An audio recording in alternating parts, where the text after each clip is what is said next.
ഒരു സ്ഥാപനം തുടങ്ങുന്ന സമയത്ത് ആദ്യം അപ്പോയിന്റ് ചെയ്യേണ്ടത് നല്ലൊരു HR-നെയാണ്. നല്ലൊരു HR ഉണ്ടെങ്കിലാണ് അതിലേക്ക് പിന്നീട് റിക്രൂട്ട് ചെയ്യുന്ന ആൾക്കാരൊക്കെ നല്ല എംപ്ലോയീസ് ആവുള്ളൂ, അല്ലെങ്കിൽ നല്ല കൊളീഗ്സ് ആയിട്ട് നമുക്ക് കിട്ടുള്ളൂ. പിന്നെ നമ്മൾ ചെയ്യേണ്ടത് അക്കൗണ്ടന്റിനെയാണ്. കാരണം വെച്ചാൽ സ്ഥാപനം തുടങ്ങുന്നത് മുതൽ നമ്മുടെ എക്സ്പെൻസുകൾ നമ്മൾ സ്റ്റാർട്ട് ചെയ്ത് കൊടുക്കും. ഈ എക്സ്പെൻസ് ഒക്കെ അക്കൗണ്ട് ചെയ്യണമെന്നുണ്ടെങ്കിൽ നല്ലൊരു അക്കൗണ്ടന്റ് വേണം. അക്കൗണ്ടന്റിനാണിത്. ആ പണിയും കൂടെ നമ്മൾ എടുക്കാൻ നിന്ന് കഴിഞ്ഞാൽ നമുക്കത് എക്സ്പാൻഡ് ചെയ്യാനൊന്നും കഴിയില്ല. ഇപ്പോൾ ചില സ്ഥലത്ത് HR-ഉം അക്കൗണ്ടന്റും ഒന്ന് തന്നെ ആയിരിക്കും.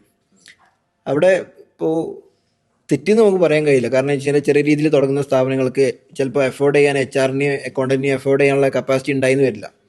പക്ഷെ അതിൽ നിന്ന് നമുക്ക് സിസ്റ്റം ഡെവലപ്പ് ചെയ്യാൻ പറ്റില്ല. പക്ഷെ ഒരു നെക്സ്റ്റ് സ്റ്റേജ് എത്തുന്ന സമയത്ത് ഇത് രണ്ടും സെപ്പറേറ്റ് ആയിരിക്കണം. അക്കൗണ്ടന്റ് വേറെ ആയിരിക്കണം, HR വേറെ ആയിരിക്കണം, IT വേറെ ആയിരിക്കണം, ഫിനാൻസ് വേറെ ആയിരിക്കും, മാർക്കറ്റിംഗ് മാനേജർ വേറെ ആയിരിക്കണം, ഓപ്പറേഷൻ മാനേജ് ചെയ്യുന്ന വേറെ ആളായിരിക്കണം. അപ്പോഴാണ് നമുക്കൊരു സിസ്റ്റം ഡെവലപ്പ് ചെയ്യാൻ പറ്റുള്ളൂ. ഇനീഷ്യൽ സമയത്ത് ഇപ്പം ഞങ്ങൾക്കും ഇങ്ങനെയൊന്നും ഇല്ലായിരുന്നു.